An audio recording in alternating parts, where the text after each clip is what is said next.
Hey. Back there. We made it. I needed to send a message here to our buddy Troy. We'll do that. I just sent that to Troy. This is for you, buddy, right there. Troy, no complaining unless it's attached to a super chat. I'm not going to take no lip from that kid.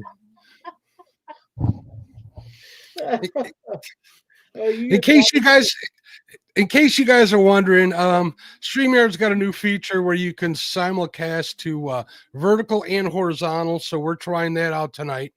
You'll notice on top of the horizontal feed that I do have a link to the one. So if you're watching on your phone, you can always click on that link and go directly to the one that's going to show it in vertical mode, and you'll be able to see it a lot better. So there you go, folks. Sweet. Looks good. Welcome to Cranky Old Anglers, Lyle. Sir. You got some explaining to do to the crowd.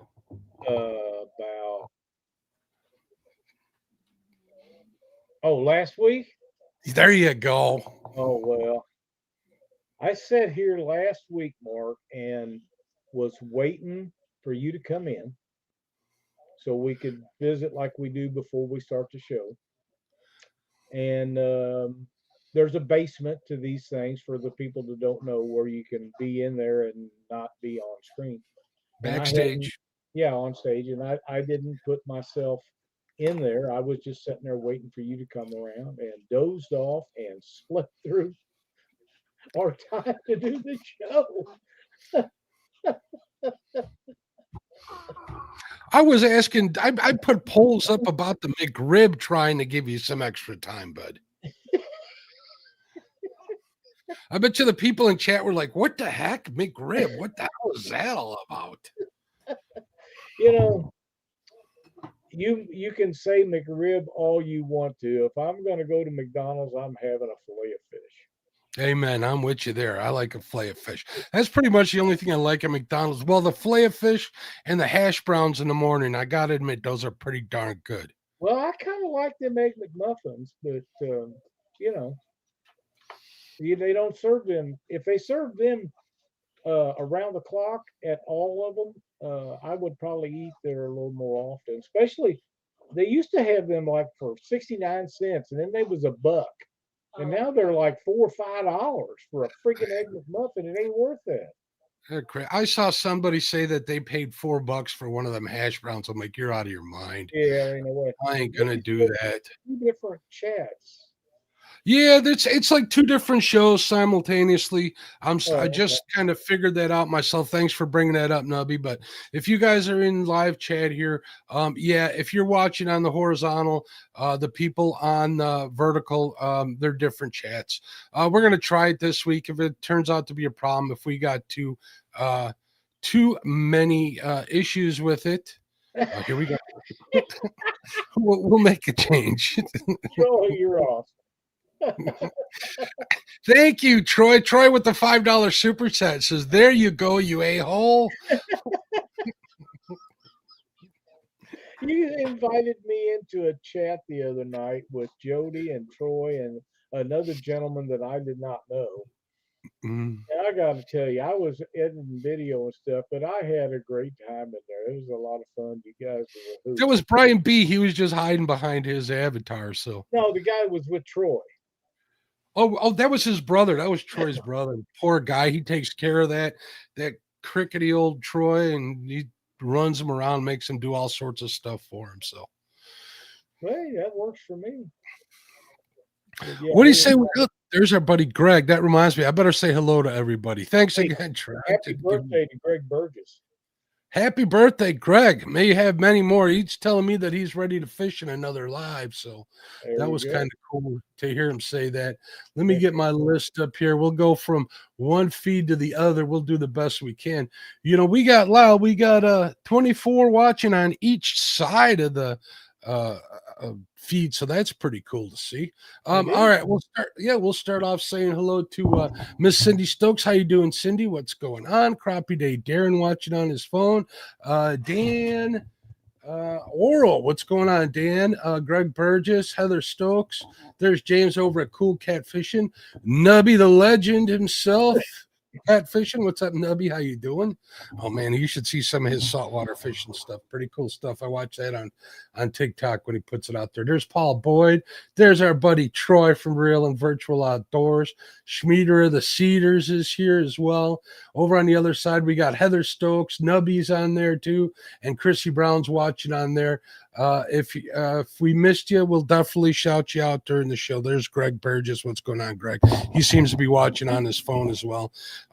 If you're watching on your TV and you're getting the vertical feed, you can always go to the main page and click on the other live feed, because there's two going simultaneously, like I tried to explain, and you could click on the vertical feed and watch it on your TV. So we're trying to make everybody happy, which always isn't so easy to do, Lyle. You know that, right? I do. That makes me cranky when I got to make everybody happy. Really? Yeah. Cranky. I've been especially cranky the last week.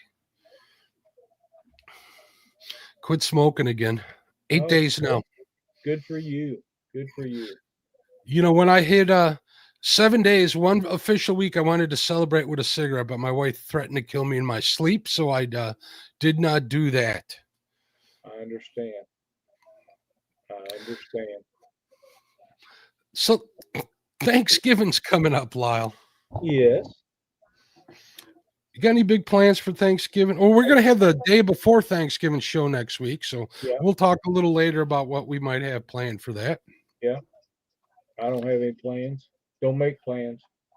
No, I'll tell you what I plan on, Mark. I plan on fishing. I plan on eating. I plan on fishing. I fished today. I fished yesterday. I fished the day before. You know, I got pictures of some fish. Maybe we ought to share them right now. Give me 1 second to bring these up here. Have you been fishing? No, you've been deer hunting. I've been deer. We'll talk about that too. We'll get to that. We're not gonna get all excited. I've been deer hunting no matter how much that Troy has been talking smack to me, saying I can't shoot the broadside of a barn with my crossbow. He did say that. I heard it. Oh man, the guy he does nothing to inspire me sometimes, you know, Lyle. Nothing whatsoever. I got you. All right, let's share this screen now. We're going to show some of Lyle's catches from this week. All right, here we go. Lyle's been doing some crappie fishing. There we go. Look at that. There's a nice mess from earlier in the week. Yeah. Another mess on the tailgate. Look at that. Some good eaters. That's not too bad. I'd have put that one back, but you like them little fish, you know, and you're a little guy too. So tell me about that one, Lyle. That's a dandy. That was a dandy. I got that one this morning, that 13-inch fish, just shy of 13. I just fishing along there, shooting some video, and that baby hit, and I thought, man, this is a good fish. And it come to the top of the water and flopping around. I thought, oh man, this is a good one. I went to lift it up. I didn't have a net, so I went to lift it up with the rod, and the rod bent way over. The reel started screaming, drag out. I had to reach down, grab a line, and top it in, because a bit of the flop it got off, but it was hooked to the top of the head, and it didn't go anywhere. It was a great fish. It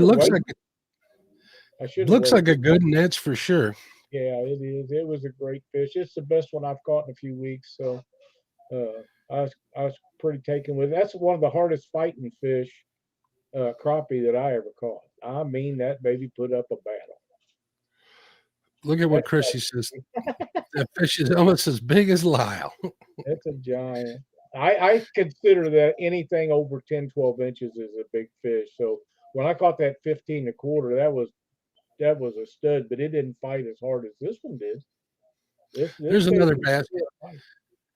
You know, those fish baskets, the best thing they ever did was put that floating lid on them suckers, I gotta say. Absolutely, because if they don't float, a lot of them will get out. Or they can. Not just that, the basket, I remember when I was younger, the basket always crushed the panfish that were in there, and it wouldn't keep them alive. Oh, we missed this last week. I was going to show this too. This was my backyard during the Northern Lights. Isn't that a cool picture, Lyle? That is. And this one is over.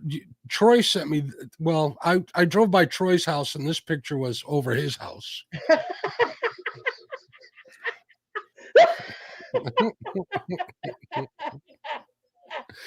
Oh, The fish was over a bunch of people's houses, I know. oh man. Oh, and then this is what my view's been like for the last couple of days. That's funny right there. I don't care who you are. So that's what I've been up to. So Heck yeah. good stuff. So how many deer have you seen this year? Deer hunting? Well, Lyle, I saw them.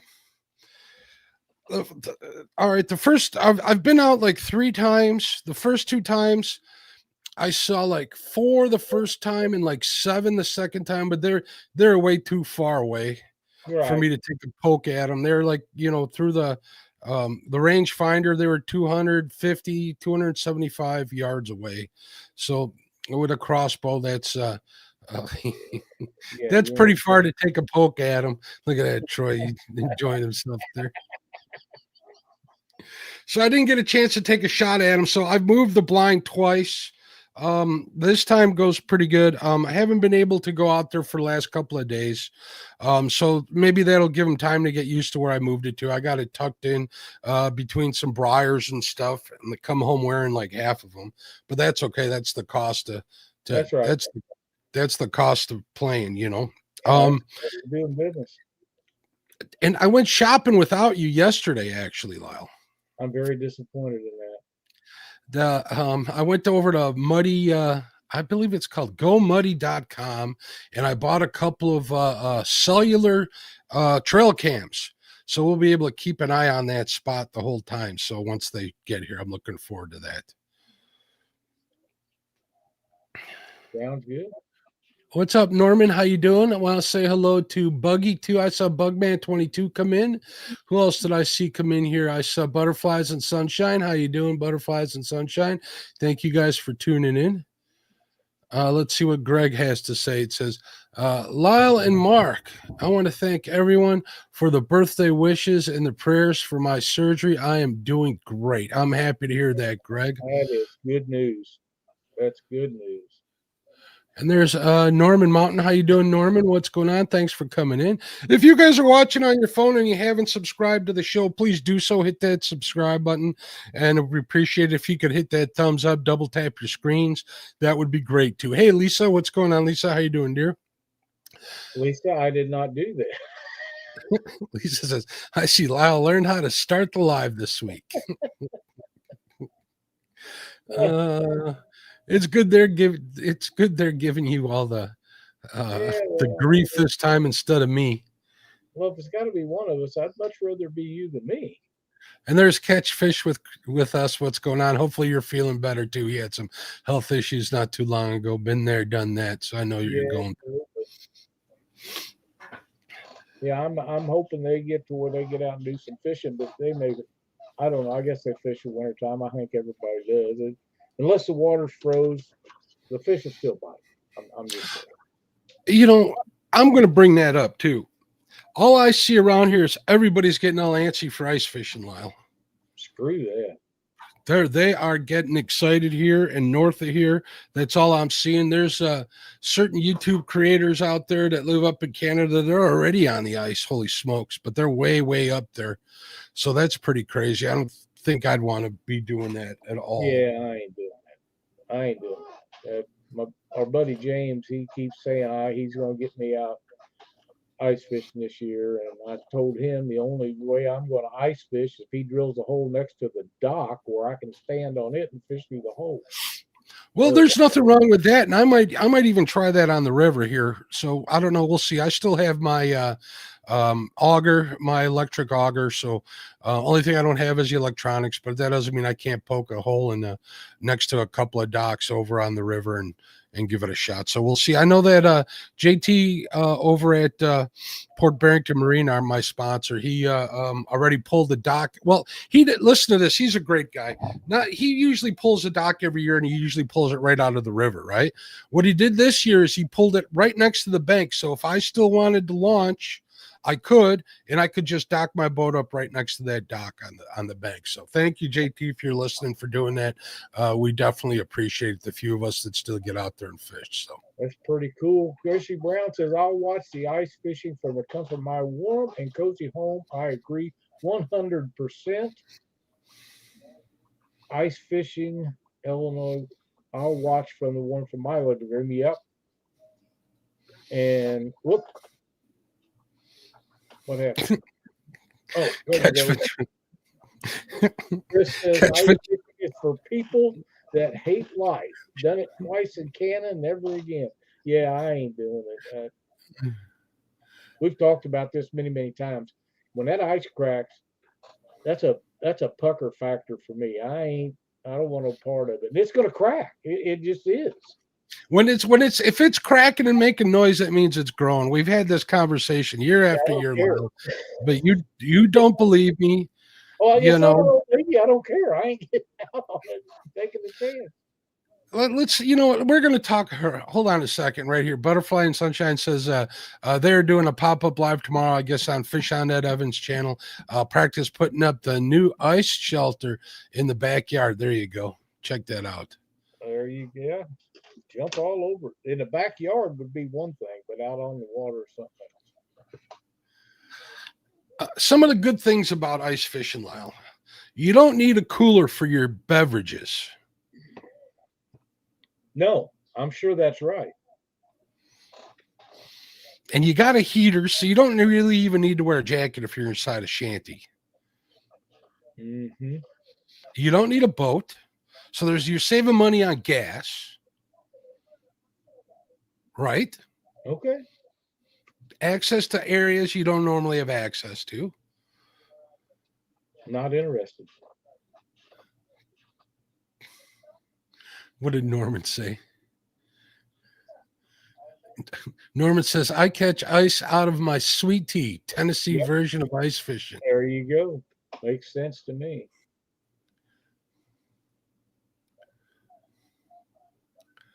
There's Mark Barnum. What's going on, Mark? How you doing? Hey, Mark. Mark says he quit ice fishing when he left Colorado. Speaking of Colorado, I have a cousin, a younger cousin of mine. His older brother's my age, but he was a blessing baby, if you know what I mean. I hate for them to call them mistakes, but he was a blessing. And he moved out to Colorado. And I think we've talked about this before. He says that I inspired him to get out and fish, and he's become quite the accomplished fly fisherman, because that's what you do in Colorado, in the mountains of Colorado. A lot of times, yeah. He went mule deer hunting for the first time, Lyle. He got a monster. So congratulations to my cousin Michael. Yeah, you sent me a picture of that. It was a giant. He got him. He hit him from 200 yards away up in the mountains, and you could see how happy he was in them pictures. That was pretty cool. So congratulations to him. There's nothing better out there. I'll tell you, it's great. Gigability says ice fishing, and he's laughing. Everybody's laughing. We got all these Southerners in here. There's a good tip right there from Linda over at Butterflies and Sunshine. She says, don't take chances. Don't go out unless 4 inches thick. Last year, we had as much as 12 inches of ice. That's a lot of ice. It is a lot of ice. You know what I always do? I always have somebody bigger than me go out there first and let them test the ice, Lyle. Heck yeah, it makes sense to me. How are you going to get them out if they fall through? That's what the rope is for. I always bring a rope. Oh, okay. I'll throw them the rope and hook it onto the snowmobile if we got one, or try to just yank them out of there. And then you got the ice picks and stuff. Where there's a will, there's a way. It's not that bad. I can't imagine how cold that'd be getting out on the ice after you fell in cold water.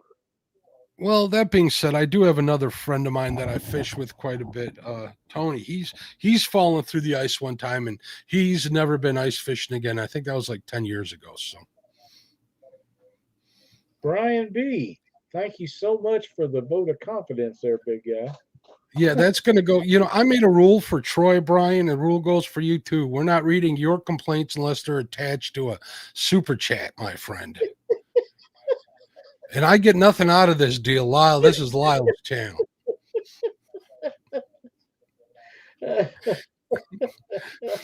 Linda says, yeah, me too. Ed's two of me. Yeah, Linda's a tiny thing, so let Ed go out there.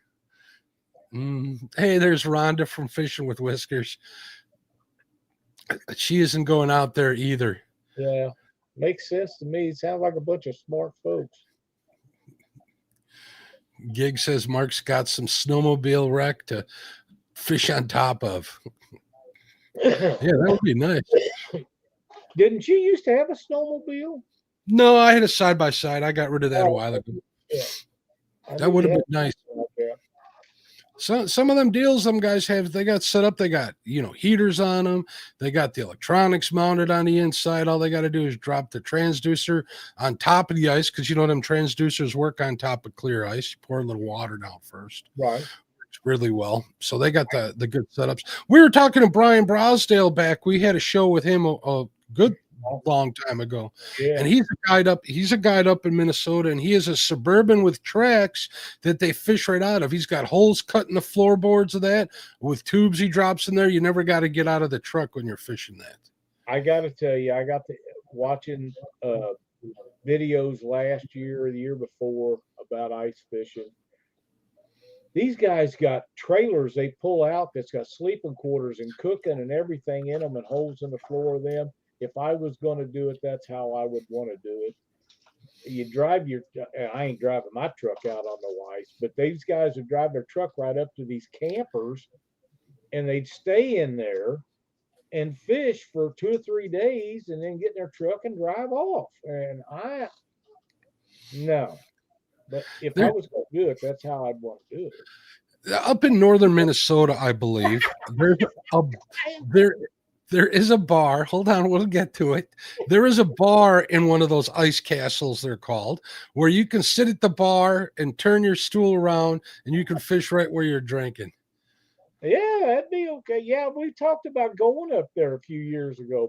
Yeah, that would be fun. That would be fun. We'll have to look that place up. Mark Barnum says a couple of buddies and I snowmobile into a lake and shaved 3 feet of snow off the ice. And the auger hit the water at the bottom of the motor and at the top of the auger. Yeah, sometimes ice gets pretty darn thick up there. They sell extensions for those augers for that very reason. Let's see what Brian B gave us. Brian B with the $5 super chat says, well, Mark, poop the bed and read that sucker. Love you, buddy. You see the grief I take for you, Lyle? I understand. I really do. We appreciate it, Brian. We do very much. Rhonda says she will happily host from the wharf of my home, but there ain't no way I will be out on that ice, man. Yeah, I got you. Let me ask the people in chat this. Where's your sense of adventure? That's why at 55 years old, I'm just starting to hunt because I'm not going to sit on my couch and do nothing. I'm going to get out there. I'm going to try something different. And I think you guys should too. Be safe, but try something different. That's all I'm going to say. I agree. You guys are making me crankier than normal. Really? Yeah, I don't know about that. I can be pretty cranky usually. And here come the text messages already. Here we go. I'll answer that one later. Oh, Chrissy. Chrissy says, that ice starts talking, I will lose all bodily functions. Yep, I got you. Greg says, Mark, I have ice fish down here. When the water freezes, the saltwater fish start floating and dying. We have a big fish kill last winter. Yeah, that'll happen here too. That actually happens every year. There's always shad that washes up. And, the catfishing's pretty good in the spring because they're eating on all that winter kill. So use it to your advantage, folks. That's right. That's what you want to do. Yeah, Butterflies and Sunshine said Don Robinson, that's Uncle Don, has an ice hut like that. He can sit on his sofa and fish through the floor. That's pretty cool.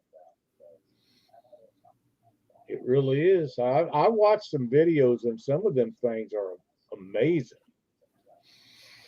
They're pretty nice. I mean, we saw our buddy Luke Henges, right? He was in that one fishing for your favorite fish, sturgeon, and they had a pizza oven in there. They had an electric fireplace. They had everything going in that sucker. Heck yeah, man. I mean, all the comforts of home. Some of them, I don't know if they call them ice shanties or ice campers or what they call them.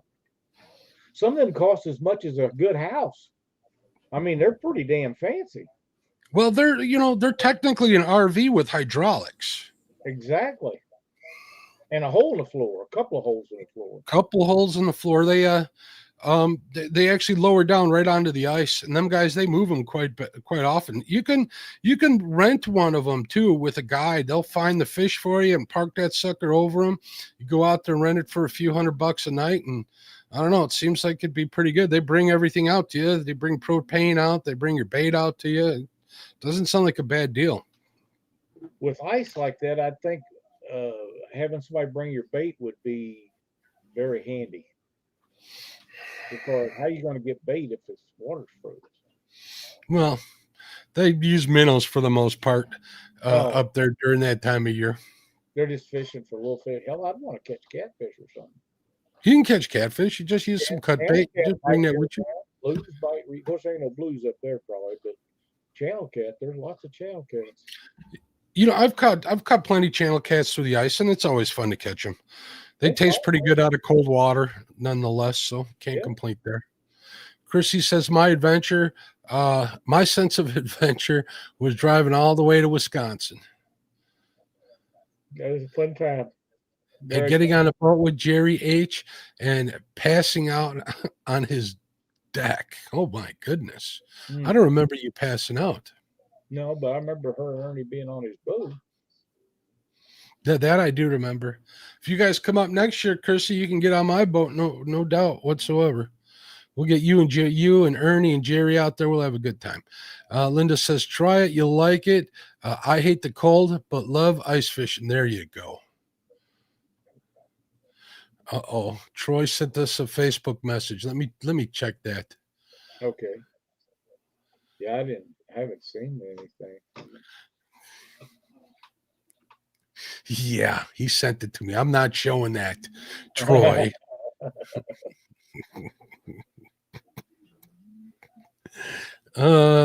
Mark says a couple of times we could fish in a t-shirt in Colorado because the sun was so warm. You could take your coat off. You know, I have an insulated Eskimo ice shanty, the same one I took to Mendota to do spring camping in, which is nice because it stays nice and warm. And I can get that thing warm enough to where I'm fishing in a t-shirt and it's 20 degrees outside. So they work fantastic. That's pretty warm. It really is. If you can, I know we went to fish with John Nordyke, had just had a new enclosure put on his boat. We fished winter blues with them one year. Cindy and I did. It was when the sun was shining, I could sit inside that. Really, you turn the heater off because the sun's shining through. His has a lot of clear plastic on it, and it'd get hot in there.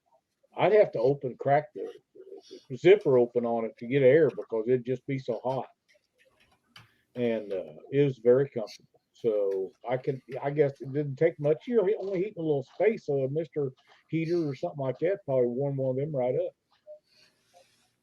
I got a Mr. Heater I run in that deer blind. It works pretty good if it gets cold. Oh yeah, I've done the same thing.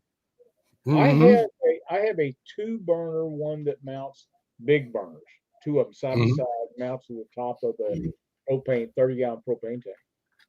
And I'm telling you right now, you don't have it in a blind on high, but just for a second, you're turning it down or off because it gets way too hot.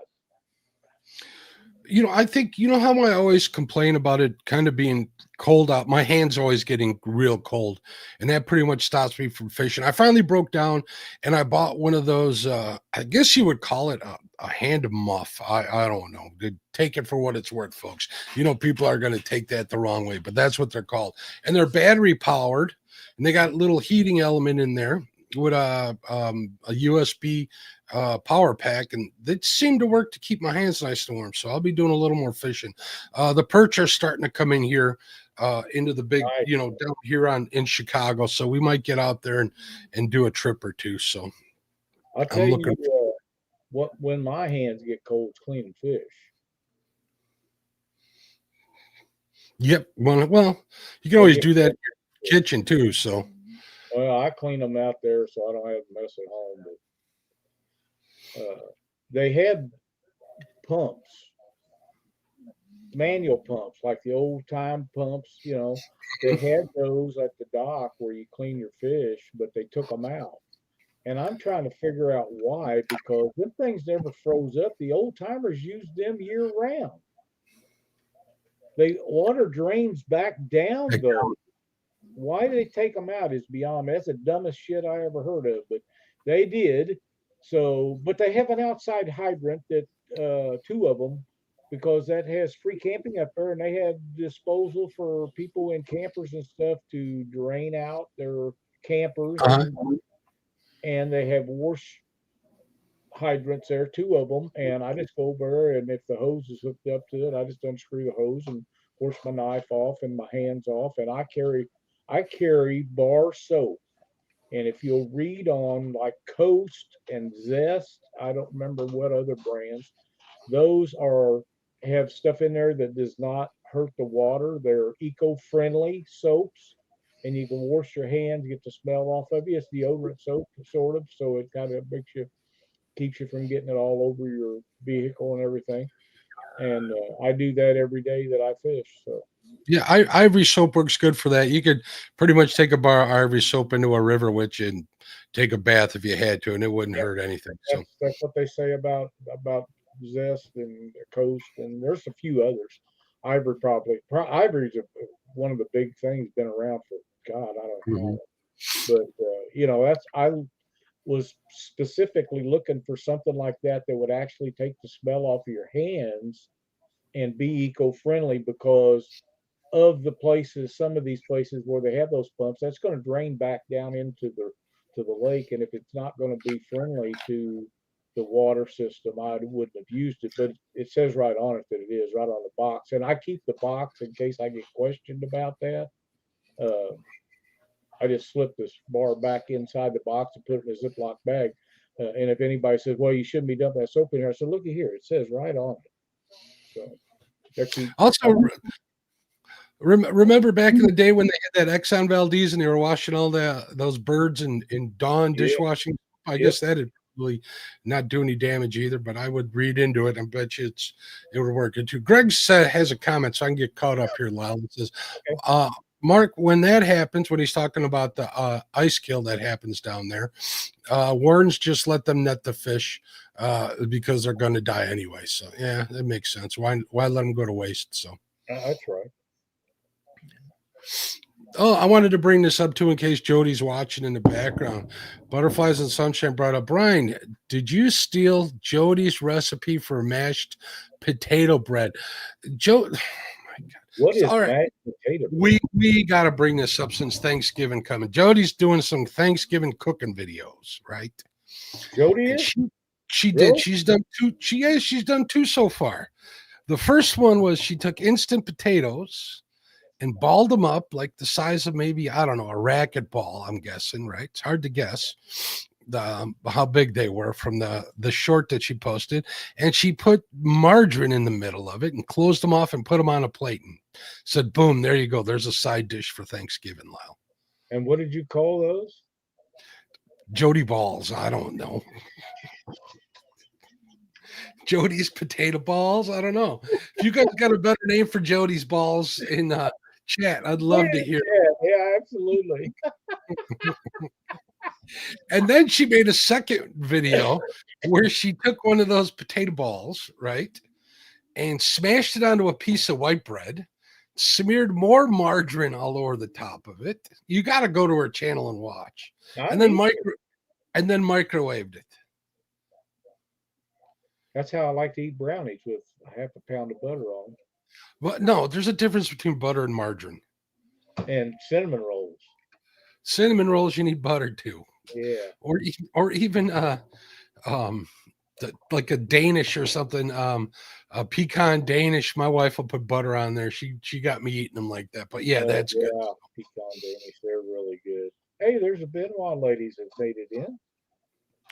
Hey, ladies, how you doing? Look at this. Chrissy's calling it mashed potato bread. What's that? Chrissy called it mashed potato bread. Mashed potato bread. She says it sounds bad.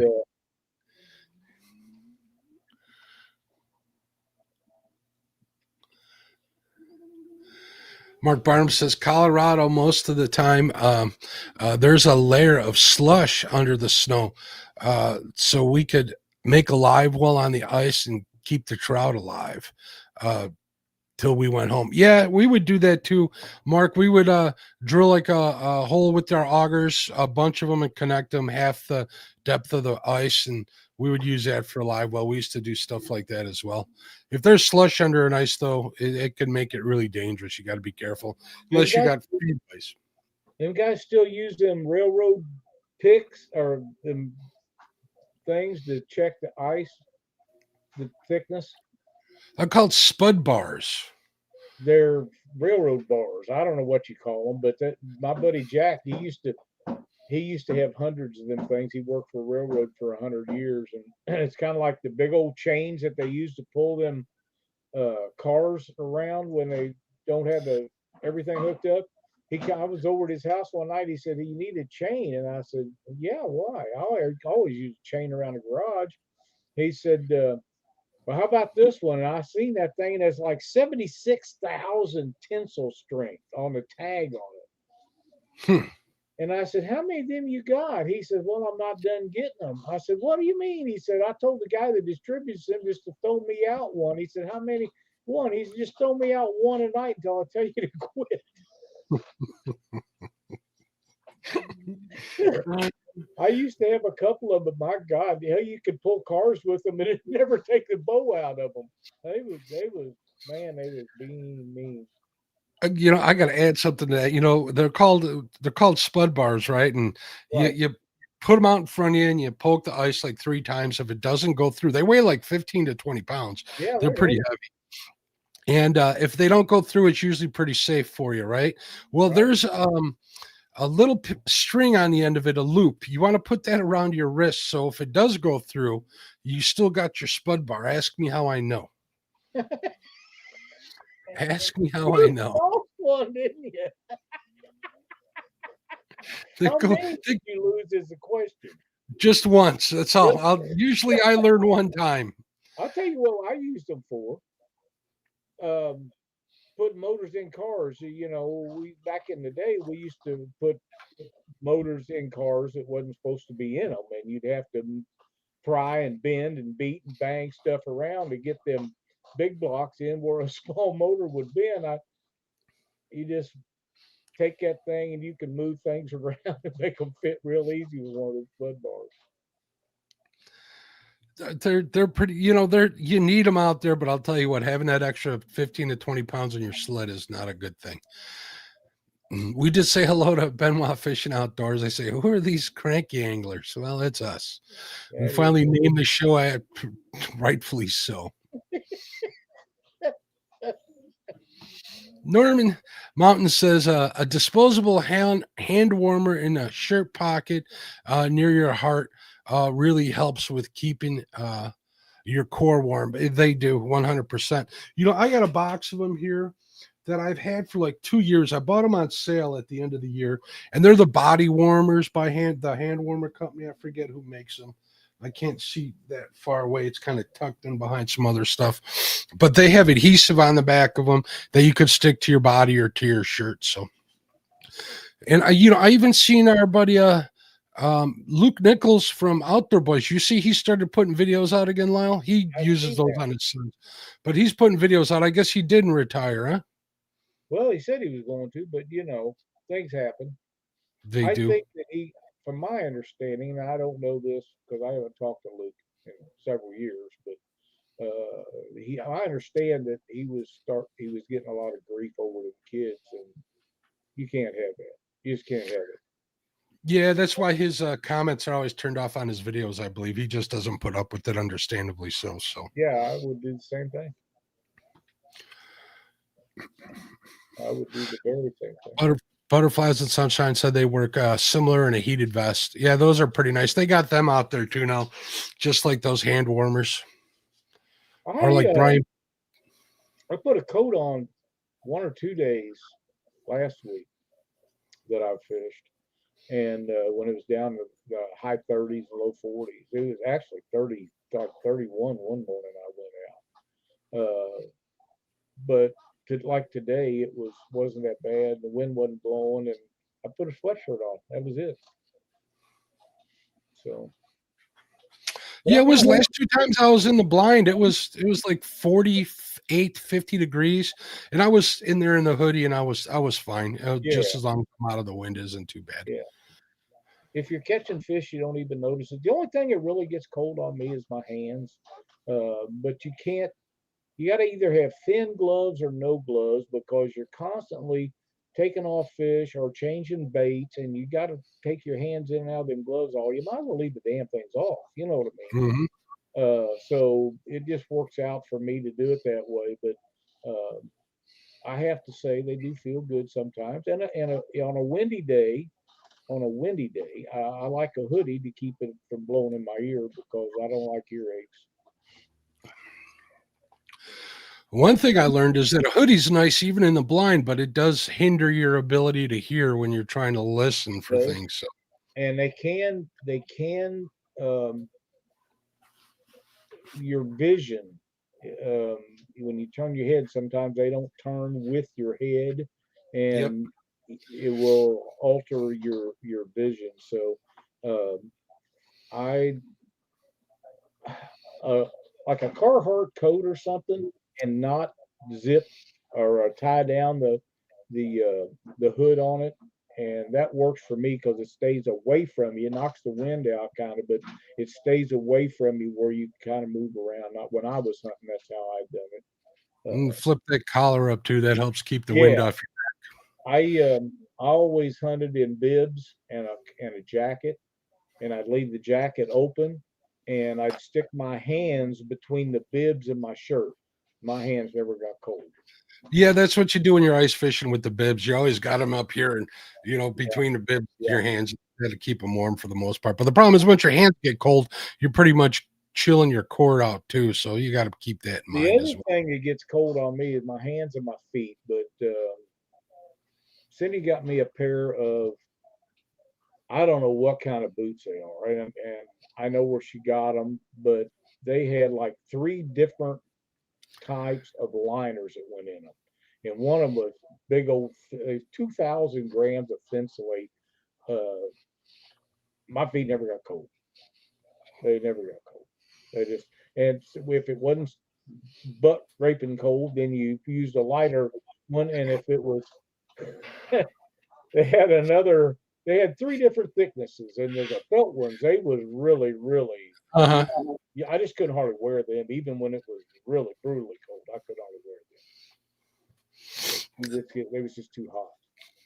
Benoit Fishing Outdoors chimed in. She says, my mama used to make fried instant mashed potato balls with cheese. The cheese would help. My mom used to do that too with leftover mashed potatoes, but she'd put cheese in them, but she would also bread them with breadcrumbs too and fry them that way. And those are pretty good. So Brian says she called them mashed potato balls. Mashed potato balls. Benoit says the spud bar is a must, 100%. Yeah, I would think so. If you use ice fishing, I think you'd have to have one of them. Can you just buy them anywhere? The spud bars? And stuff? I'm sorry? Can you buy them at like Farm and Home and places like that? Oh yeah, they sell I them all never over. bought one. People always give them to me that work for railroads and stuff. I never had Yep. to buy one. Nope, they sell them. They're not all that expensive too. I think I paid like $20 for the last Yeah, one I I was had. gonna say it's just a piece of iron. Whatever. If I was, I think I got mine right out in the garage. I'd go get it to show everybody, but I think they know what we're talking about. So, No, I'm sure they do. Greg Burgess says, Mark, 48 degrees is cold to me. When it gets down to the lower 50s, my bones don't want to move. You'd have a tough time up here in the winter, then, buddy. My bones don't want to move lately anyway, so it is what it is. That's 100%. So what were you catching them crappie on Lyle in this cold water? What seems to be working for you? I caught that one today on a clear 2-inch stinger from Leslie Bacon at Little Miss Bacon Baits. Now, the ones that I caught the other day that was not quite that big, but good fish, I caught a couple of them on hand ties, and I caught a couple of them on a black and silver 2-inch stinger. But these fish, Mark, you'll be catching them and then they'll just stop. And it don't matter what you do. And I started downsizing and going from 2-inch to 1-inch stingers and different baits, and started catching them again. And those, I don't have any of them laying here. I put them on the truck. The baits that I made, that I showed you, that I make out of UV resin. Oh man, they're killer at certain times. They're just like everything else. Nothing works all the time, but when they're on them, you can't beat them off of them. But I have yet to catch anything bigger than 10 inches on them. But you know that you don't have any control over. They're working really, really well. But I even had some of them little bitty one baits from Leslie the other day. It got to where I couldn't catch a fish, and I put them underneath the bobber, and boom, caught 3 just right away. My bobber fishing, and the last video that I shot today, I talked about that in there, and I've got it edited. I just got to put intro and outro on at the end of it. But I struggle with bobber fishing because I enjoy it so much. Man, there's not too much more exciting watching that bobber just slammed underneath the water and you catching them fish like that. And the small baits work really good underneath there because it doesn't take a lot of wind to move that bobber around. It gives them a lot of action. And this brush pile, the water is so low at this little lake that the brush pile is about 1.5 or 2 foot underneath the water, and part of it is actually sticking up, so you have to really watch it or you get hung up on it, even with the brush guards on it. But man, you just throw that out over top of there with them little bitty old things, and it no more hits the water a lot of times than they're on it. Just the little baits is when they get finicky and they don't want to bite, just downsize, and it's been working for me.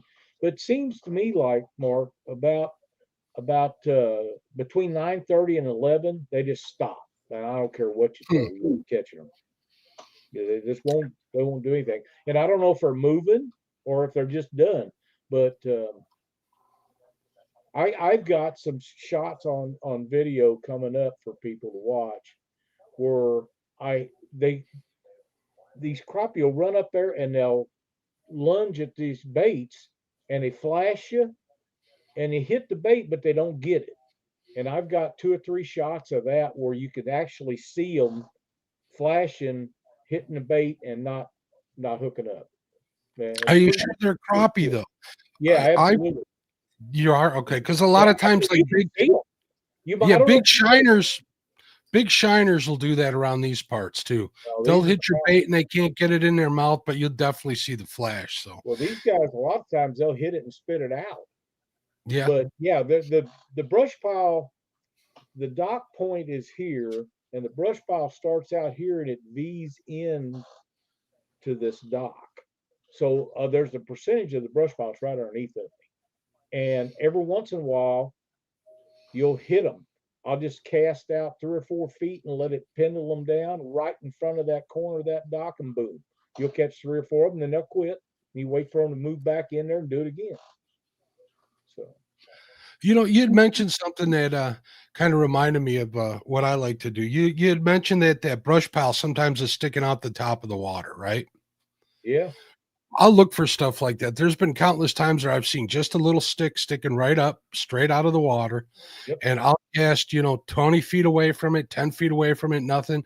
But if I can get right over to that, it can be just one stick in the water, and chances are there's probably fish there. That goes to show you how much they're, attracted to structure, if anything. That's exactly right. And this late summer, when I was catching them big days, catching lots and lots of fish, they wasn't over the brush pile. You couldn't catch them over the brush pile. You would catch them off to the side of it. They, for some reason, I can't explain that. I don't know why that is. But if you tried to fish over top of it, you wouldn't catch them. But if you would just drag along beside it, you just nail it. Yeah, what I've learned with your favorite piece of fishing technology, live scope, that the fish on top of and outside of brush piles, they're usually the ones that are more active than the ones that are buried deep inside I think there. you're right about that. Mike Irwin has joined us. Glad to see you in here, buddy. It's been a while. Same with Josh over at the Weekend Angler. What's going on, Josh? How you doing, buddy? Hey, Josh, how you doing? Hey, Mike, If you what's going haven't seen it, Mike, Josh has got 2 or 3 good videos that's recently been put out. If you get a chance, go over to Weekend Angler and check him out. He's done some really good job on the last 2 or 3. Of course, he does good on most of them, but the last 2 or 3 was exceptionally well done. Just checking my messages just in case Troy sent me something else. Greg Burgess says, I love to see that bobber go down when I'm red fishing. Yeah, I bet that is exciting because they get bigger than crappie do. I actually have a couple of those redfish floats. I forget the name of them, but basically somebody takes a wire bender and it runs it right through the middle of that cork, right? And they make noise when you kind of snap them. They're pretty cool. I think I won them from Jeremy Colvin. I think he did a giveaway one year, and I won a few of those. I think I just saw them sitting up on my wall in the garage. So maybe I'll give them a shot. Been using those for years. Catfish. Yeah. Joey Kirby's been using them for years. He's also the one that fishes with Stacy Gaston a lot, or used to. And every time he'd go to get cut bait, there would be nothing but tails. Everybody would beat him to the body sections and the heads. And he just got tired of cutting bait. So he started using tails, and he got telling me, he said, maybe you catch fish on the tail. And I've used tails. Since then, I have started using tails, and I catch fish on tails. So don't, if you're short on bait, definitely do not throw your tails away. Just lay them off the side when you run out, use them, because you'll catch fish on tails. Maybe not as many, but I haven't noticed a whole lot of difference between the tails and the body sections. Dragging baits for catfish, I've done better with tails than I've done with body sections or heads at times. I don't know what it is. I think it might have something to do with, I'll leave the fins on the tail with the motion of it, maybe, because it'll spin and flutter in the water. That might have something to do with it. Might have something to do with the scent as well. Because when I cut a tail off a bluegill, let's say I'm using it. Now this might be too much information, but I'll make sure that the vent, if you know what I'm talking about, is part of that tail piece. That could have something to do with it too.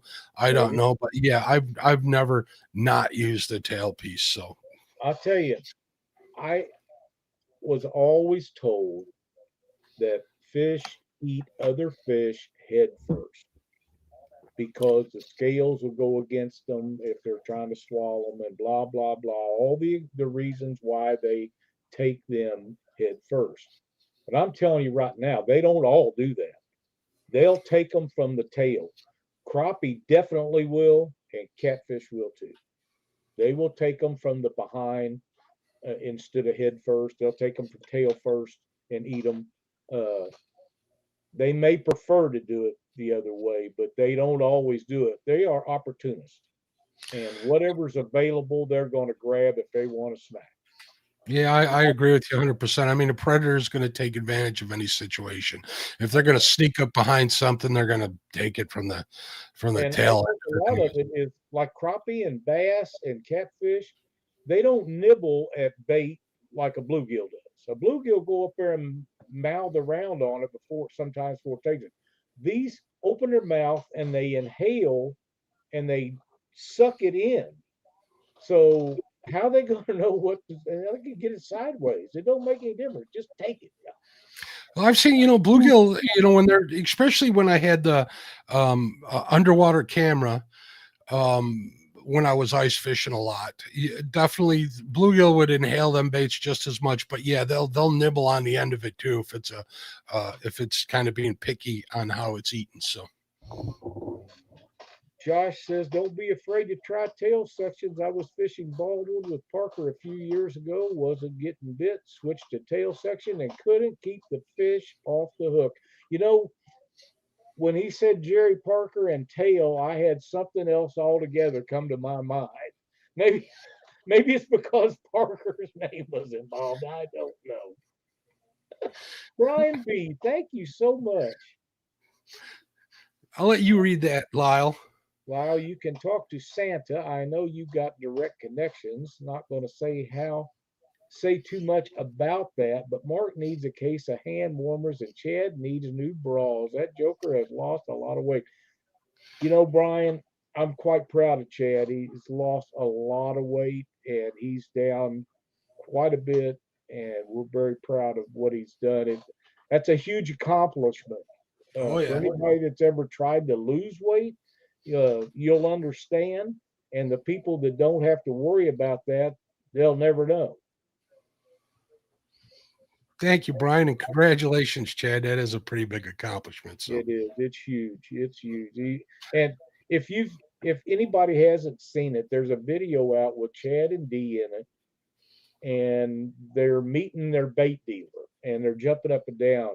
And in that video, you can really tell how much he's lost. He looks awesome. He really does. Josh says, I tease my brother Chad about a lot of stuff, but I'm super proud of him, of his weight loss accomplishment. I'll deny saying that. It's true, though. I mean, we talked about it Monday night before and the show, and it's just amazing. And he's worked really hard at that. So he's done very well, and I know that he's happy about it. Sign my name to that. Heck yeah. Good for both of them. Congratulations to him for sure. Absolutely. It's hard to lose weight. It is just part of life, but if you work at it, it can happen. I can't stop eating. I like to eat. I'm with you, Lyle. I am looking up because I want to put the link up for Jody's short so you guys can witness it yourselves. Actually, I'll put a link to her shorts page so you guys can see the video that we're talking about. So after the show, I want you guys to go over there and take a look at Jody's shorts on her cooking prowess and give her some reinforcement on that. So look at that. We got them on both there. There you go, folks. So check that out. So Lyle, next week's Thanksgiving, we'll be here on Wednesday. What do you want to talk about? I think we should do maybe since we were part of the whole Black Friday sale event on the bait shop back since like day one. Maybe we should keep that tradition up. And I'll tell you what, I'm going to challenge you to pick 5 items that we're not going to do a whole show on it. We're just going to do 5 items each of what you think's a real good deal or something you're looking forward to taking advantage of. What do you say? Okay. All right. That was easy enough. Yeah. And then maybe we can be cranky and find stuff we don't like too.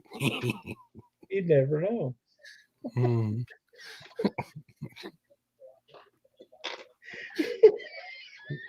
Josh says, I'm not going looking for Jody shorts.